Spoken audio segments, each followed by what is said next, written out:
Here are all Imperial Stormtroopers explained, from the iconic white armor that terrorized the galaxy to the most specialized variants you've never heard of. We're covering every single Canon type the Empire ever deployed. This is your complete guide to the Empire's most feared soldiers.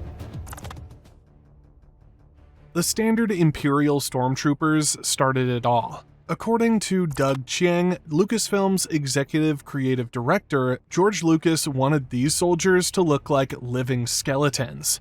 That stark black and white contrast was deliberate. When you see white armor emerging from a black corridor, it creates this terrifying supernatural presence.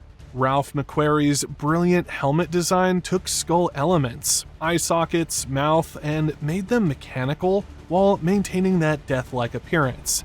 Originally built for actors 5'10" to 6 feet, using vacuum-formed plastic, these became the backbone of Imperial military might. Project Warmantle phased out expensive clones for volunteer soldiers. TK Stormtroopers were the first non-clone Imperial soldiers, trained by Republic commandos and wearing armor that evolved toward the classic design. They carried DC-15A blaster carbines and appeared in the Bad Batch, showing the transition from Republic to Empire. Stormtrooper commanders wore distinctive orange pauldrons, showing their rank and authority. These motorcycle gear, repurposed from the 1970s, became iconic military hierarchy markers.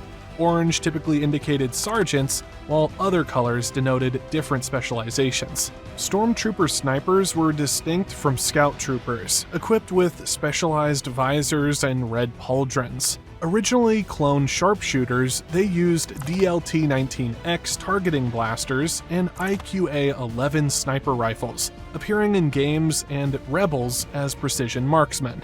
Heavy assault troopers carried deadlier weapons, with black pauldrons and additional ammunition pouches. They used Z6 rotary blaster cannons for sustained fire support, representing the Empire's commitment to overwhelming firepower.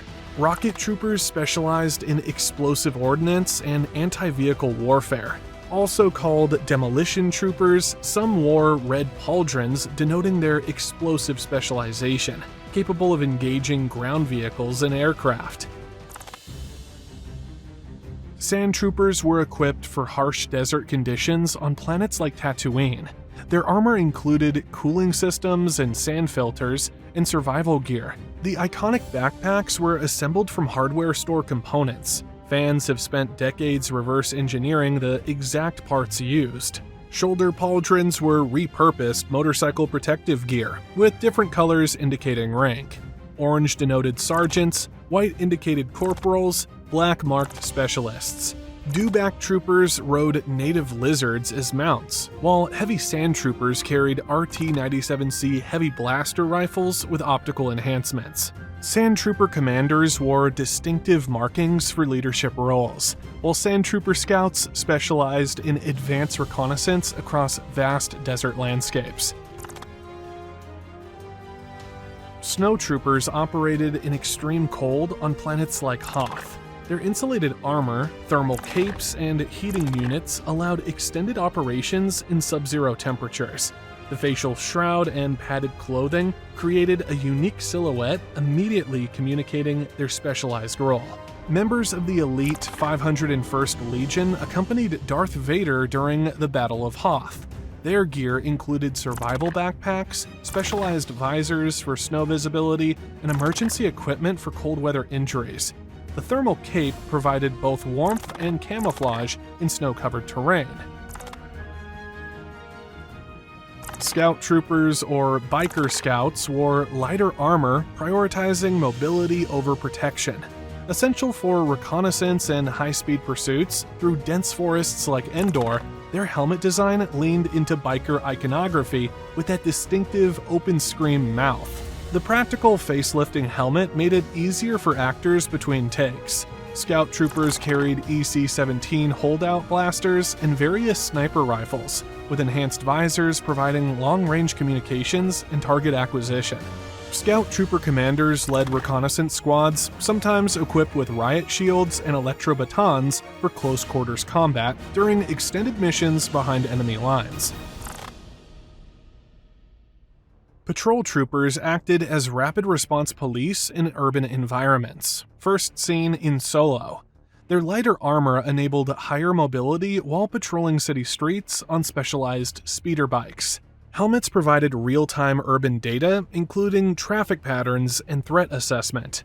Imperial security troopers dismantled local governments, replacing them with Imperial rule. These elite forces had authority over regular Stormtroopers, equipped with riot shields, stun batons, and crowd control equipment for suppressing rebellions. Imperial Army troopers ranked below Stormtroopers, composed of young conscripts rather than elite soldiers. They wore officer-style uniforms without full helmets, often carrying oxygen masks and polarized goggles, frequently used as cannon fodder. Imperial Navy troopers served aboard Star Destroyers as naval infantry, responsible for shipboard security and appearing throughout the original trilogy from Death Star corridors to boarding operations. Shore troopers operated in tropical environments with lighter armor suited for hot, humid conditions. Their blue and beige color scheme provided tactical camouflage for beach and ocean environments, first prominently featured in Rogue One. Shore trooper hierarchy was visible through armor variations. Captains wore blue markings, squad leaders had intermediate markings, regular soldiers wore standard beige. This visual system maintained command structure during amphibious operations. Sea troopers featured full underwater gear including scuba tanks, propulsion jets, and specialized weapons functioning underwater. Their armor had integrated flippers and breathing apparatus for extended aquatic operations on ocean worlds like Mon Cala. Forest troopers used camouflaged armor for jungle operations, primarily during Kashyyyk's occupation. Their gear blended with dense vegetation while protecting against indigenous flora and fauna, often working with flame units to clear jungle paths. Cave troopers wore modified scout armor with enhanced leg protection and integrated flashlights for underground operations. Equipment included climbing gear, portable lighting, and close-quarters weapons for confined spaces. Range troopers were among the toughest Stormtrooper Corps members, assigned to dangerous frontier worlds. Seen in Solo, they wore fur-lined coats and magnetic boots for sticking to high-speed vehicles like conveyance trains using E-10 blaster rifles. Wet weather gear Stormtroopers operated on planets with harsh rainy conditions like Mimban, wearing waterproof capes and specialized armor for treacherous terrain where standard equipment would fail. Mud troopers, also swamp troopers, weren't technically Stormtrooper Corps, but Imperial cadets with oxygen masks filtering harmful substances. Han Solo famously served as a mud trooper before his career change. Lava troopers wore heat-resistant black and red armor for volcanic environments, stationed primarily at Fortress Vader on Mustafar. They operated in temperatures killing unprotected humans within minutes, with advanced cooling systems and respiratory protection against toxic gases. Magma troopers served similar roles on other volcanic worlds, like Sullust and Shu Torin. Less specialized than lava troopers, but still featuring respiratory protection and enhanced heat resistance for mining operations and revolt suppression. Artillery stormtroopers, distinguished by yellow markings and collapsible mortars, proved crucial siege warfare support. Using Model 2011 mortar systems with advanced ballistics training, they coordinated fire missions with orbital bombardments, only one confirmed in Canon seen on Tython. Stormtrooper grenadiers wore red pauldrons and black ammunition bandoliers, equipped with grenade launchers firing thermal detonators. They provided explosive infantry support and appeared in games and the Twilight Company novel. Incinerator stormtroopers, called burners, carried D-72W oppressor flamethrowers with distinctive red-marked armor. These terror weapons had psychological impact, often as effective as actual firepower. used for destroying materials and eliminating evidence. Flame Troopers represented earlier Incendiary specialists focused on environmental clearing rather than direct combat. Deployed on forested worlds like Kashyyyk, they cleared paths and eliminated indigenous threats with shorter range but higher capacity flamethrowers. Riot control Stormtroopers used non-lethal weapons including electro-staves, riot batons, and shields for crowd control. Trained in crowd psychology and suppression techniques, their goal was breaking civilian resistance through intimidation rather than killing. The sight of advancing Riot troopers with shields and electro-weapons often dispersed demonstrations without violence, representing the Empire's understanding that fear was more effective than actual brutality. Jump Troopers used jetpacks for aerial superiority and rapid deployment, with distinctive helmets and orange shoulder markings. They bypassed defensive positions by flying over them, conducting rapid insertions and providing aerial reconnaissance. Different Jump Trooper variants specialized for various environments. Desert, Arctic, and forest versions each required specialized training, accounting for environmental factors affecting flight operations. Space Troopers represented ultimate zero-gravity combat specialization, with integrated life support and magnetic boots for vacuum operations. They conducted boarding actions and defended Imperial installations in space environments.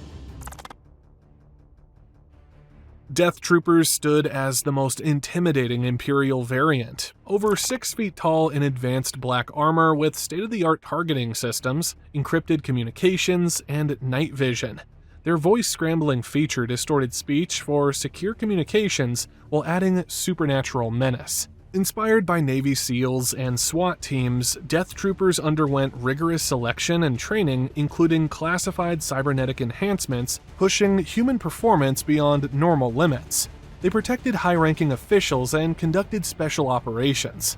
Purge Troopers hunted surviving Jedi alongside the Inquisitorius. Initially the last clone batch, they were replaced by elite Stormtroopers with resistance to force-based mental interference.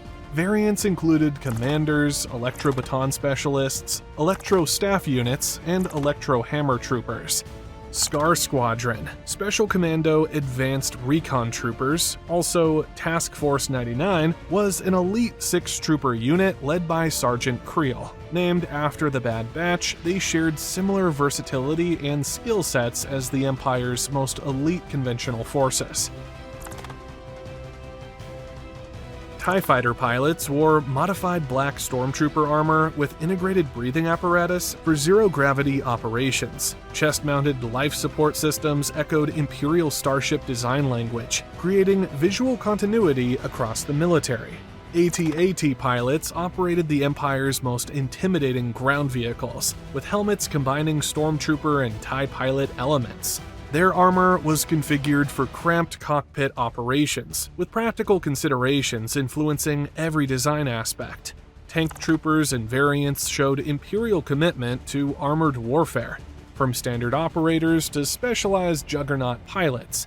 Each was tailored for specific vehicles while maintaining distinctive Imperial aesthetics. Imperial combat assault transport pilots operating massive juggernaut turbo tanks wore helmets similar to tank troopers but with AT-AT pilot chest plates, showing practical component mixing in military equipment design.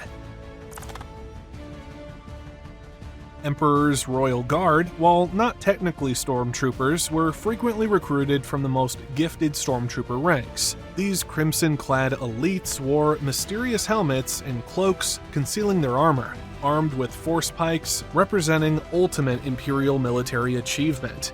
George Lucas chose cherry red as homage to classic hot rod cars he admired. The decision to make them anonymous, never knowing if droids or humans were beneath the armor, added to their intimidating mystique.